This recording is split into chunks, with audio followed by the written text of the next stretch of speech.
Hello students, Neena Hindi classes में आपका स्वागत है। आज हम कक्षा 9वीं एनसीईआरटी की पाठ्य पुस्तक क्षितिज के भाग 1 का पाठ 2 ल्हासा की ओर पढ़ेंगे, जिसके लेखक राहुल सांस्कृत्यायन जी हैं। तो बच्चों, इस पाठ में राहुल सांस्कृत्यायन जी की प्रथम तिब्बत यात्रा के बारे में बताया गया है, जो कि उन्होंने 1929 से 30 में की थी। ये उन्होंने नेपाल के रास्ते की थी। ठीक है, ये यात्रा उन्होंने नेपाल के रास्ते की थी। ऐसा क्यों? क्योंकि उस समय भारतीयों को तिब्बत यात्रा की अनुमति नहीं थी, वो तिब्बत की यात्रा नहीं कर सकते थे। इसलिए उन्होंने यह यात्रा एक भिखमंगे के छद्म वेश में की थी। छद्म वेश मतलब एक नकली, ठीक है, कि उन्होंने एक भिखारी की वेशभूषा धारण की, वैसा अपना रूप बनाया और उस रूप में उन्होंने इस यात्रा को किया। इसमें तिब्बत की राजधानी ल्हासा की ओर जाने वाले दुर्गम रास्तों का वर्णन किया गया है। दुर्गम रास्ते मतलब जहां पर जाना बहुत ही कठिन हो, ठीक है, ऐसे रास्तों का वर्णन किया गया है। और इसमें हमें तिब्बती समाज के बारे में भी जानकारी मिलती है।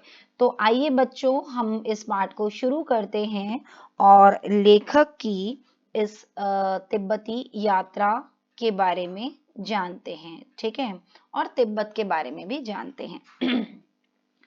तो नेपाल से तिब्बत जाने का ये मुख्य रास्ता था, जो कि लेखक ने यहाँ बताया है। और फरीकलिंगपोन का रास्ता जब नहीं खुला था, ठीक है, ये वाला रास्ता नहीं खुला था, तो नेपाल की नहीं, हिंदुस्तान की भी चीजें इसी रास्ते तिब्बत जाया करती थी।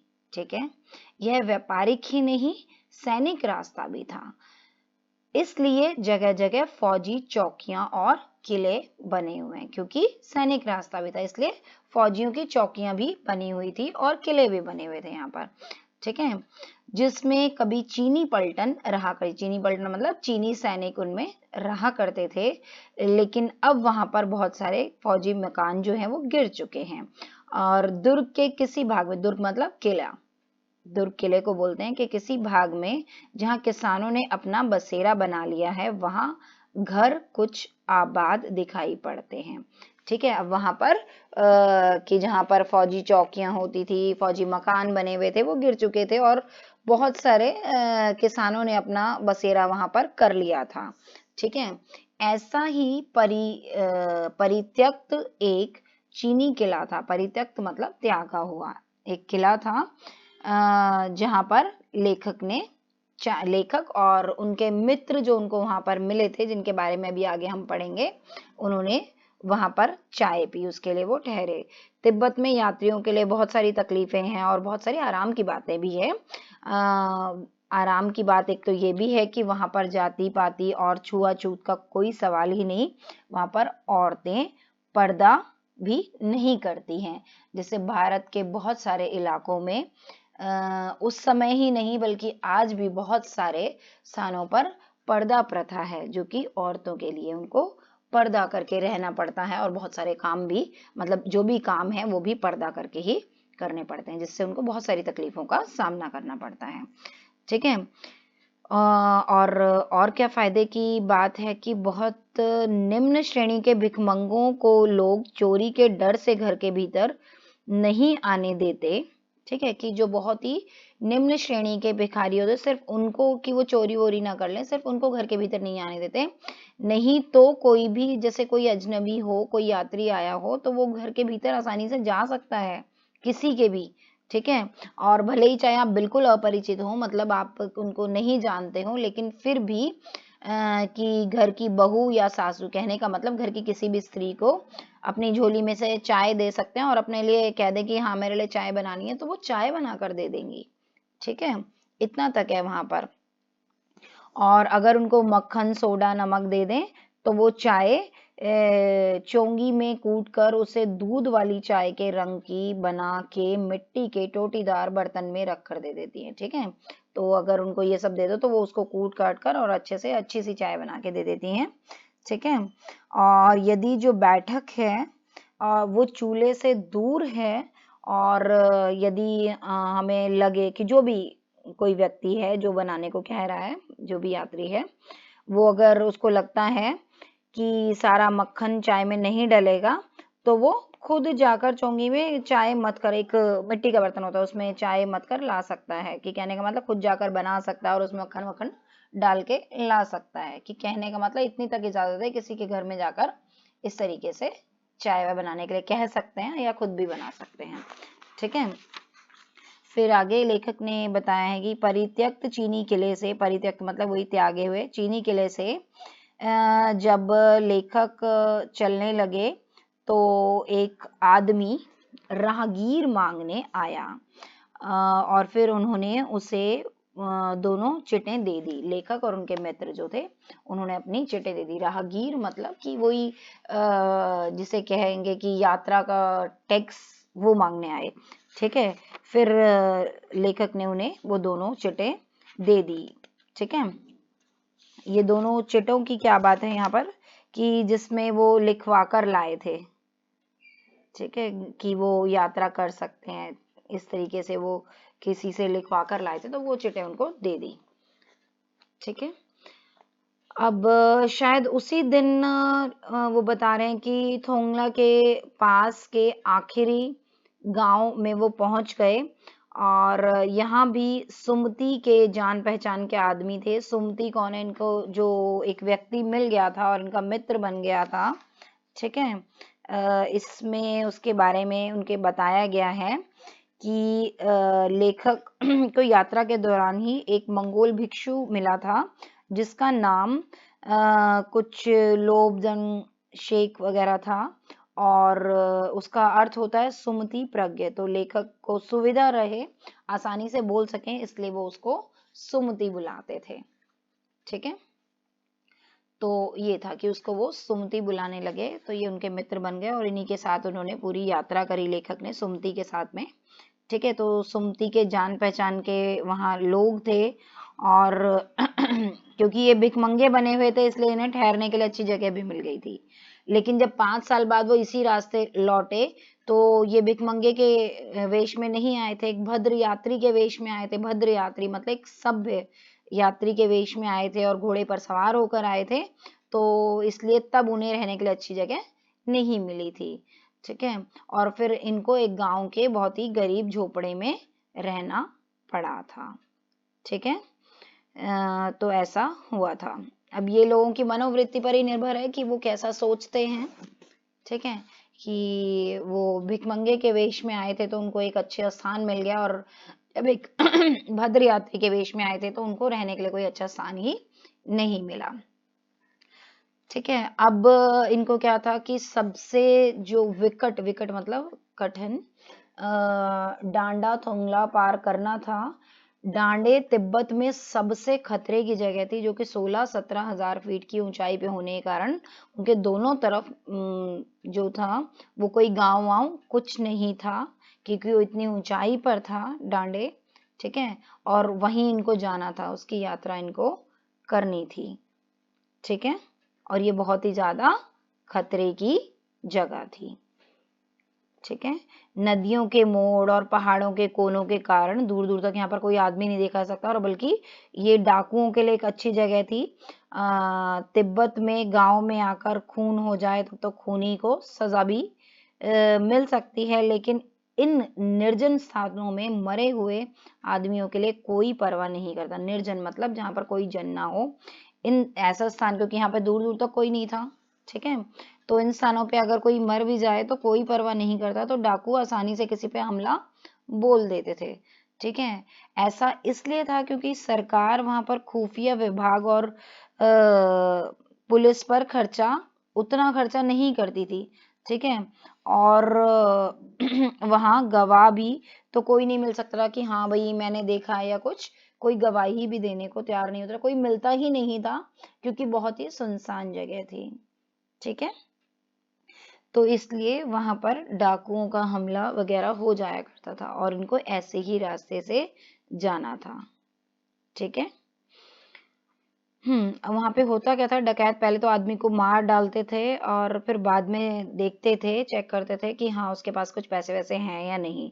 क्योंकि ऐसा उनको इसलिए करना पड़ता था क्योंकि अगर अगर वो मारे नहीं तो उनको अपनी जान का खतरा होता था, ठीक है ना, कि वरना वो उनको ना मार दे। तो इसलिए डाकू पहले इंसान को बिना कुछ देखे जांचे परखे वो सीधा व्यक्ति को मार देते थे, किसी को अकेला देखकर, और फिर देखते थे कि उसके पास कुछ पैसे हैं तो वो लूट ले। ठीक है, ये वहां पर होता था। कहां पर? डांडा थोंगला, जो उनको पार करना था। ठीक है, डांडे जो स्थान था वहां जाने के रास्ते में। ठीक है, अब ये बता रहे हैं लेखक और उनके जो मित्र हैं वो भिखमंगे बने हुए थे, जहाँ वैसी, और फिर ये वहां पर कोई और ऐसी सूरत देखते तो ये क्या करते कि अपनी टोपी को उतार के और जीभ निकाल कर फिर कुची कुची जैसा ऐसा कुछ बोल देते, जिसका मतलब होता है दया दया या एक पैसा। ठीक है, कि मतलब भिखारी की तरह एकदम रोल करने लग जाते थे बिल्कुल, कि ताकि कोई इनको पूरा समझे कि ये वहीं के भिखारी हैं। ठीक है, लेकिन पहाड़ की ऊंची चढ़ाई थी और पीठ पे सामान लाद कर ये चलते कैसे? और अगला जो पड़ाव था जो इनको पार करना था वो 16 से 17 मील तक का था। ठीक है, तो फिर लेखक ने सुमति से कहा कि यहाँ से लंगोर तक के लिए 2 घोड़े कर लें जिसपे सामान भी रख सकें और उस पे चढ़कर ये चल भी सके। तो फिर उन्होंने क्या किया, दूसरे ही दिन घोड़ों पर सवार हो गए और फिर ये चल पड़े।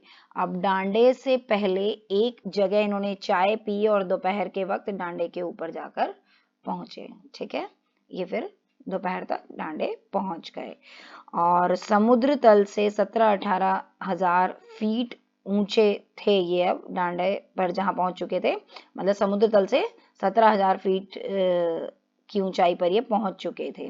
और इनकी दक्षिण की तरफ जो था, पूरब से पश्चिम की ओर हिमालय के हजारों श्वेत शिखर चले गए थे। श्वेत शिखर का मतलब है कि श्वेत मतलब सफेद, सफेद चोटियां, कहने का मतलब बर्फ से ढकी हुई चोटियां।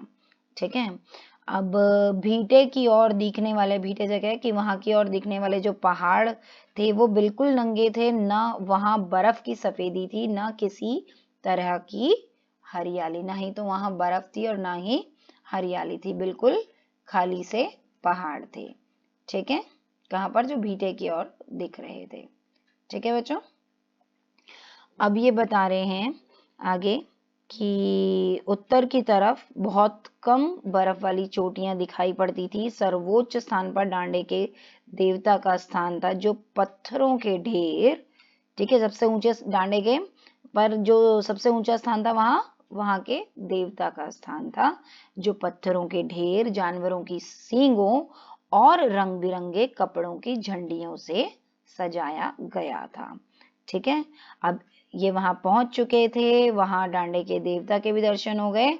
अब इनको उतराई करनी थी, तो जो उतराई थी वो बिल्कुल भी मुश्किल नहीं थी। ठीक है, वो बहुत ही आसानी से ये कर पाए, उतर पाए। सिर्फ चढ़ाई में बहुत ही मुश्किल हो रही थी, लेकिन जो उतराई थी वो बिल्कुल भी कठिन नहीं थी। ठीक है, और जो घोड़ा था, अब जब इनको उतराई करनी थी तो घोड़ा जो था वो बहुत ही सुस्त पड़ गया था, थक चुका था। ठीक है, और वो इस तरीके से आगे जा रहा था, पता ही नहीं चल रहा था कि मतलब वो आगे जा रहा है कि पीछे, इतना धीरे चल रहा था। ठीक है, और झूमता हुआ जा रहा था। कौन सा घोड़ा? लेखक का घोड़ा, उनके मित्र का घोड़ा नहीं, लेखक का घोड़ा ऐसे हो गया था। ठीक है, और फिर आगे चलकर एक जगह से 2 रास्ते निकल रहे थे और लेखक ने बाएं का रास्ता लिया। ठीक है, और फिर लेकिन आगे जाकर इनको पूछने पर पता चला कि जो लंगोर का रास्ता है वो दाहिने वाला था। ठीक है, फिर इन्होंने लौटकर फिर सही रास्ता पकड़ा। तो इस तरीके से 4-5 बजे के करीब ये गांव से मील भर पर थे, तो सुमति इनको इंतजार करते हुए मिला, मतलब ये बहुत देर में पहुंचे। ठीक है, तो फिर जो सुमति थे इनके मित्र वो तो पहले पहुंच गए थे। एक तो इनका पहले जो लेखक का घोड़ा था वो बड़ा सुस्त पड़ गया था। फिर दूसरा उसके बाद क्या हुआ कि इन्होंने रास्ता गलत पकड़ लिया, इनको पता नहीं था, ठीक है ना, दाएं की बजाय बाएं वाला रास्ता पकड़ लिया, फिर वापस उल्टा गए और फिर दाएं का रास्ता पकड़ा, ठीक है। लेकिन इनके जो मित्र सुमति थे वो पहुंच चुके थे और वो इनका इंतजार कर रहे थे। और फिर आगे बता रहे हैं कि मंगोलों का मुंह तो वैसे ही लाल होता है और जो सुमति थे वो गुस्से में और भी लाल हो रखे थे, क्योंकि वो बता रहे थे कि उन्होंने 2 टोकरी कंडे फूंक डाले, 3 बार चाय को गर्म किया। कंडे मतलब जो गोबर के उपले होते हैं उसको, वो इन्होंने इतने जला दिए, ठीक है। और फिर चाय को बार बार गर्म किया, इनके इंतजार में, ये बता रहे हैं, ठीक है। लेकिन लेखक ने गुस्सा नहीं किया, इन्होंने बहुत ही नरमी से जवाब दिया। वो कहते हैं कि मेरा क्या कसूर है, कि मेरा कसूर तो नहीं है मित्र, देख नहीं रहे हो कैसा घोड़ा मुझे मिला है, ठीक है। और फिर ये कह रहे हैं कि मैं तो रात तक पहुंचने की उम्मीद करता था। खैर सुमति को जल्दी गुस्सा तो आता था लेकिन जल्दी ठंडा भी हो जाता था, ठीक है। लंगोर में वह एक अच्छी जगह पर ठहरे थे, यहाँ भी उनके अच्छे यजमान थे, होस्ट, ठीक है। यजमान मतलब होस्ट, उनके जानकार जो होस्ट जो उनका ख्याल रख सके, क्योंकि सुमति वहीं के थे तो उनके बहुत जगह कोई ना कोई जानकार मिल ही जाते थे उनको, ठीक है। जिन्होंने पहले, हाँ, तो ये कहाँ की बात आ रही है कि लंगोर में इनको अच्छी जगह मिली और अच्छे यजमान मिले जिन्होंने पहले इनको चाय सत्तू खिलाया और फिर गर्मा गर्म रात को थुक्पा दिया इनको खाने को, ठीक है। थुक्पा एक प्रकार का खाद्य पदार्थ होता है, ठीक है, जिसमें कुछ कुछ चीजें मिलाकर बनाया जाता है, सत्तू और पता नहीं कुछ कुछ मिलाकर उसे बनाया जाता है, कुछ खाने की चीज होती है, ठीक है। फिर ये बता रहे हैं कि उसके बाद ये तिंगरी के विशाल मैदान में थे जो पहाड़ों से घिरा टापू सा मालूम होता था, जिसमें दूर एक छोटी सी पहाड़ी मैदान के भीतर दिखाई पड़ती है, ठीक है। उसी पहाड़ी का नाम है तिंगरी समाधि गिरी, ठीक है। अब ये जहां पर पहुंचे हैं कि छोटी सी पहाड़ी वहां पर दिखाई दे रही है, उसी का नाम है तिंगरी समाधि गिरी। और आसपास के गांव में सुमति के बता रहे हैं बहुत ही यजमान थे। फिर ये क्या करते कि कपड़े की पतली पतली चीरी बत्तियों के गंडे खत्म नहीं हो सकते थे, क्योंकि बोध गया से ये जो कपड़े लाए थे उसके इन्होंने क्या किया, पतली पतली बत्तियां बनाई। और उसके यहाँ पर गंडे से मतलब क्या है कि जो कभी देखा होगा, कभी कोई साधु वाधु या कोई पंडित वगैरह उसकी धागे की कुछ मंत्र वंत्र पढ़कर और गांठ लगा देते हैं, उसी तरीके से कपड़े की या धागे की मंत्र पढ़कर गांठ लगाने को गंडा यहाँ पर कहते हैं, ठीक है। कि बता रहे हैं कि वो खत्म नहीं होते क्योंकि बोध गया से लाए कपड़े थे और इससे ये गंडा बना लेते थे। फिर ये कह रहे हैं कि इनको अपने यजमानों के पास जाना चाहते थे, ये कौन, सुमति, ठीक है। लेकिन जो लेखक थे उन्होंने सोचा कि ये हफ्ता भर उधर ही लगा देंगे अगर किसी के पास चले गए तो।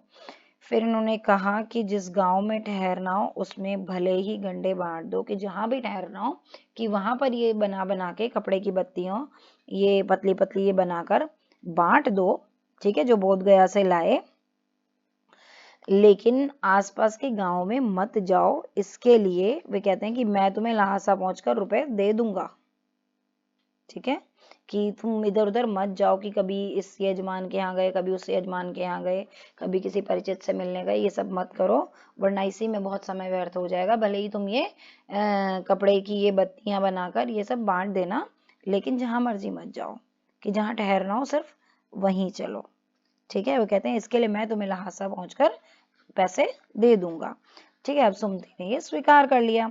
दूसरे दिन उन्होंने क्या करा कि एक भरिया ढूंढने की कोशिश करी। भरिया क्या होता है, जो उनका कोई, भरिया मतलब जो इनको पैसे वैसे दे सके, ठीक है। इन्होंने ऐसा ढूंढने की कोशिश करी लेकिन इनको ऐसा कोई नहीं मिला, ठीक है। फिर ये सोचते हैं कि सवेरे ही चल दिए होते तो अच्छा होता, लेकिन अब 10-11 बज गए थे इनको, और जिसकी वजह से इनको तेज धूप में चलना पड़ा और तिब्बत की जो धूप थी वो बहुत ही तेज थी। लेकिन मोटे कपड़े से अगर सिर को ढक लें तो गर्मी खत्म हो जाती थी। पर 2 बजे सूरज बहुत तेज था और धूप बहुत तेज थी, ठीक है, लेकिन जो पीछे का कंधा था वो बर्फ हो रहा था, वहां ठंड लग रही थी, ठीक है। फिर इन्होंने अपनी पीठ पर चीजें लादी, डंडा हाथ में लिया और ये चल पड़े, ठीक है। ऐसा इन्होंने किया। फिर आगे बता रहे हैं कि तिब्बत की जो जमीन है वो बहुत अधिक छोटे बड़े जागीरदारों में बटी है, ठीक है, कि जो जमीन है उसके बहुत टुकड़े हैं अलग अलग और जागीरदारों में बटी हुई है। उसके जागीरदार होते हैं, मालिक होते हैं उन जमीनों के, जो कि क्या करते हैं उस पर वो खेती करवाते हैं, जिसके लिए उन्हें बेगार में मजदूर मिल जाते हैं। मतलब कि बिना पैसे के जबरदस्ती ऐसे किससे काम करवा लेना, इस तरीके के मजदूर उनको मिल जाते हैं। और खेती का इंतजाम को देखने के लिए वहां पर एक भिक्षु भेजा जाता है, जो कि जागीर के आदमियों के लिए राजा से कम नहीं होता, ठीक है। आगे ये बता रहे हैं कि शेखर की खेती के मुखिया जो थे वो भिक्षु नमसे जो थे वो बड़े ही भद्र पुरुष थे, मतलब बहुत ही सभ्य पुरुष थे, ठीक है। वो इनसे बहुत प्रेम से मिले। हालांकि उस वक्त जो लेखक और उनके मित्र का जो भेष था वो कुछ सही नहीं था और उन्हें कुछ भी ख्याल करना चाहिए था, ठीक है, कि भेष ऐसा नहीं था कि उन्हें कुछ भी ख्याल करना चाहिए था कि ऐसा है वैसा है, क्योंकि उनका भेष जो था वो किसका था, पहले तो भिखारी का था, फिर घोड़ों पे आए थे 5 साल बाद, है ना। अब आगे बता रहे हैं कि यहाँ एक अच्छा मंदिर था जिसमें क्या था, कंजूर मतलब बुद्ध वचन के अनुवाद की, मतलब बुद्ध जी के वचनों के जो उनकी बातें कही गई थी उसके ट्रांसलेशन, अनुवाद मतलब ट्रांसलेशन की हस्तलिखित 103 पोथियां वहां पर रखी हुई थी और लेखक का आसन भी वहीं पर लगा, ठीक है। अब बड़े मोटे कागज पर अच्छे अक्षरों में लिखी हुई थी और एक एक पोथी की 15-15 सेर से कोई कम नहीं रही होगी, ठीक है। सेर मतलब ये वजन नापने का एक माप है कि इतने मोटे और भारी उस पे थी, तो इतनी भारी भारी वो पुस्तकें ऐसी बनी हुई थी, ठीक है। अब सुमति ने फिर आसपास के अपने यजमानों के पास जाने के बारे में पूछा और लेखक जो थे वो अपनी पुस्तकों में खोए हुए थे, उनको पढ़ने में लगे हुए थे, इसलिए लेखक ने उन्हें जाने को कह दिया और दूसरे दिन सुमति वहां से चले गए। फिर लेखक ने सोचा कि 2-3 दिन तो लग ही जाएंगे, लेकिन उसी दिन दोपहर बाद वो चले आए, ठीक है। तिंगरी गांव वहां से बहुत दूर नहीं था और फिर लेखक और उनके मित्र ने अपना अपना सामान पीठ पर उठाया और भिक्षु नमसे से विदाई लेकर चल पड़े, ठीक है बच्चों। तो उम्मीद करती हूँ आपको मेरी वीडियो पसंद आई होगी। अगर आपको वीडियो पसंद आई तो उसे लाइक, शेयर और चैनल को सब्सक्राइब जरूर करें। जल्दी मिलते हैं अगले वीडियो में। धन्यवाद।